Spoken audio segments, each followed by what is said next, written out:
உங்களுக்கான நேரம் துவங்குகிறது. வள்ளுவனின் வாக்கினிலே பிறந்து கம்பனின் கைகளிலே தவழ்ந்து கண்ணதாசனின் காதலியாகி கண்ணுக்குள் சுளையாகி மண்ணுக்குள் நீராகி உனக்குள் நானாகி எனக்குள் நீயாகி நமக்குள் வித்தாக திகழும் புத்தான தமிழுக்கு என்னுடைய முதல் கோடி வணக்கங்கள். முக்கணிகளிலே சிறந்ததுமா ஆங்கில மாதத்தில் சிறந்ததுமே தமிழ் மாதத்தில் சிறந்ததை இந்த மூன்றையும் இணைத்து மேதைகளாக அமர்ந்திருக்கும் நடுவரவர்களுக்கும் என்னுடைய பணிவின் வணக்கங்களை கனிவோடு தெரிவித்துக் கொண்டு பேச எடுத்த தலைப்பு உள்ளுவதெல்லாம் உயர்வுள்ளல். நம் எண்ணத்தை உயர்வாகவே வைக்க வேண்டும். அதற்காகத்தான் நம்முடைய இக்கல்லூரியின் முன்னாள் மாணவராகிய APJ அப்துல் கலாம் அவர்கள் அவர் சென்ற மேடைகளுக்கெல்லாம் சொன்ன ஒரே வார்த்தை என்னவென்றால் கனவு காணுங்கள். உறக்கத்தில் வருவதல்ல கனவு, உங்களை உறங்க விடாமல் செய்வதுதான் கனவு என்று இப்படிப்பட்ட உன்னதமான வரிகளை கூறி நம்முடைய இந்திய திருநாட்டின் 11வது குடியரசுத் தலைவராக ஆனாரே. நியூசிலாந்தினுடைய சுற்றுச்சூழல் தினம் மே 26. அது ஏனென்றால் நம்முடைய APJ அப்துல் கலாம் அவர்கள் அங்கு 1 மணி நேரம் இருந்ததற்காகவும் அங்கு தன்னுடைய காலை பதித்ததற்காகவும் அங்கு உலக சுற்றுலா தினத்தை மே 26 கொண்டாடி கொண்டிருக்கிறார்கள் என்றால் அவர் உயர்வாக எண்ணிய காரணத்தினால் அவருக்கு கிடைத்த பெருமை. அது மட்டுமல்லாது நம் செல்வ வளம் இல்லாமல் இருந்த நாடு அப்போது திருவெம்பாவை எழுதிய போது. ஆனால் அப்போதே நம் செல்வ வளத்தில் மிகுதியாக இருந்திருக்கிறோம் என்று வரிகளை அமைத்திருக்கிறார்கள். எப்படி தெரியுமா? தீங்கின்றி நாடெல்லாம் திங்கள் மும்மாறி பெய்து ஓங்கு பெருஞ்செருநல் ஊடுகைய புகழ புகழை போரி பொறிவண்டு கண்படுத்த தேங்காதை புக்காருக்கு சீர்த்த முளை பற்றி வாங்க குடங்கரைக்கும் வள்ளல் பெருமசுக்கள் நீங்காத செல்வம் நிறைந்தேலோர் எம்பாவா என்ற பாடல் நம் செல்வ வளம் இல்லை என்றாலும் செல்வ வளம் இருப்பது போலவும் நம் நாடை எந்த நாடும் எதிர்கொள்ள முடியாது என்ற வரிகளை அர்ப்பணித்திருக்கிறார்கள் என்றால் உள்ளுவதெல்லாம் உயர்வாக இருந்திருக்க வேண்டும் என்ற சூழ்ச்சமம் நம்முடைய இலக்கியவாதிகளுக்கு தெரிந்திருக்கின்றது. ஆம், வீட்டுக்குள்ளே பெண்ணை பூட்டி வைப்போம் என்று விந்தை மனிதர் மாய்ந்து விட்டார் என்று நம்முடைய மகாகவி பாரதி பாடினாரே. அவர் எப்படி பாடினார் அந்த பாடலுக்கான வரிகளை உருவமாக்க இன்று பெண் பிள்ளைகள் ஆக்கிக் கொண்டிருக்கிறார்கள். அந்த வரிகள் தான் பட்டங்கள் ஆழ்வதும் சட்டங்கள் செய்வதும் பாரினில் பெண்கள் நடத்த வந்தோம் 8 மருவினில் ஆணுக்கு பெண் இங்கு இணைப்புள்ளே என்று கும்மியடி என்று இப்படிப்பட்ட உன்னதமான வரிகளை அர்ப்பணித்து இன்று பெண்கள் கண்டம் விட்டு கண்டம் தாண்டி அண்டத்தை ஆழ்ந்து கொண்டிருக்கிறார்கள். உயர்வாக அவர் எண்ணினார் பெண் பிள்ளைகள்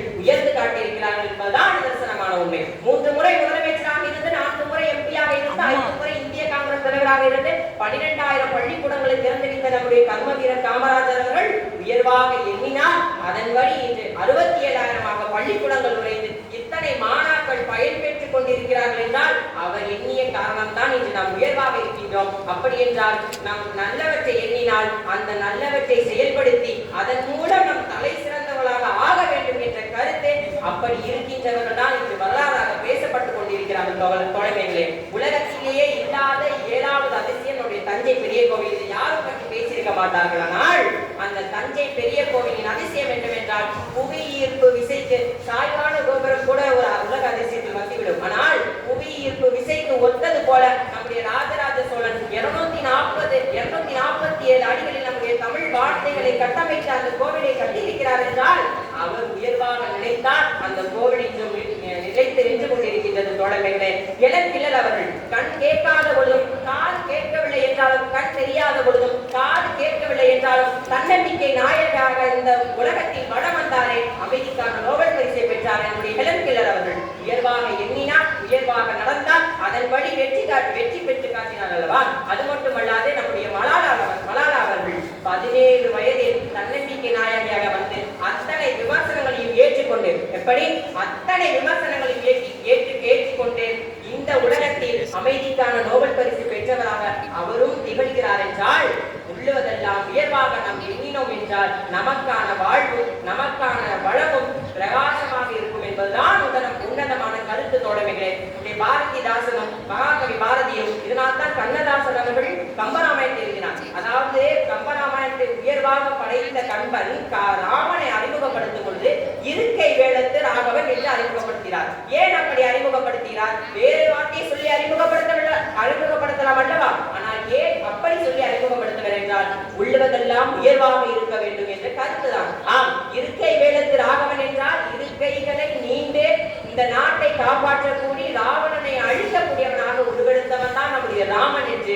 உள்ளுவதெல்லாம் உயர்வாக இருக்கும் என்ற கருத்தை அந்த பாடலில் வைத்து உயர்வாக இருந்திருக்கிறார் என்றால், ஆனால் அப்படிப்பட்ட கம்பராமாயணத்தை கூட நிறைவேற்ற முடியாமல் இருந்தது. அதற்காகத்தான் கம்பர் சடோகாபர் அந்தாதியை எழுதி அதன் வழி கம்பராமாயணத்தை நிறுவினார். அப்போது கம்பராமாயணத்தை அவர் எழுத வேண்டும் என்று முடிவு செய்து அதை அரங்கேற்றும் பொழுது தடைகள் வந்தாலும் அந்த தடைகள் எல்லாம் எனக்கு ஒரு பொருட்டல்ல என்பது கம்பராமாயணத்தை எழுதி வைத்தார். அதற்குத்தான் நம்முடைய கண்ணதாசன் அவர்கள் அவருக்கு பாராட்டி செய்வதற்காக இப்படிப்பட்ட வரிகள் எழுதினார். 10,000 கவிதைகளை முத்தாக எழுதி தந்த சத்தான கம்பருக்கு இன்னும் வித்தாகவில்லை என்று பாரு.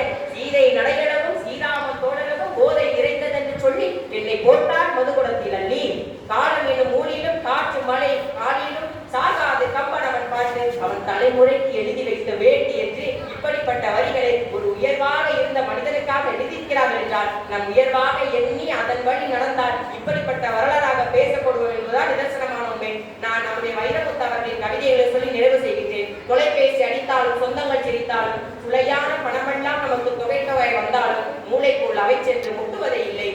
உயர்வான சிந்தனையை சிந்திப்பது போல மூளைக்கு முக்தி பெறுவதில்லை என்று கூறி மற்றவரின் காயங்களில் மருந்தாகும் வேலையிலும் மற்றவரின் வேர்களுக்கு மழையாகும் வேலையிலும் இதற்குத்தான் உயர்வான சிந்தனைகளை நாம் சிந்திக்க வேண்டும், அதன்படி நடக்க வேண்டும் என்று எல்லோருக்கும் சொல்வோம். நாம் எல்லோருக்கும் புரிபடி கைதட்டிக் கொள்வோம் என்று கூறி, காற்றார மனமில்லை நினைக்க நதியில்லை, நாட்டார வயலில்லை நான் எழுத இடமில்லை, சகாராவை விட்டாலும் தமிழ் கொண்டு சேர்ப்பேன், சுடும் தாற்சாலை மீது ஒரு தாமரையை மூப்பேன். நல்லதொரு வாய்ப்புக்கு நன்றி.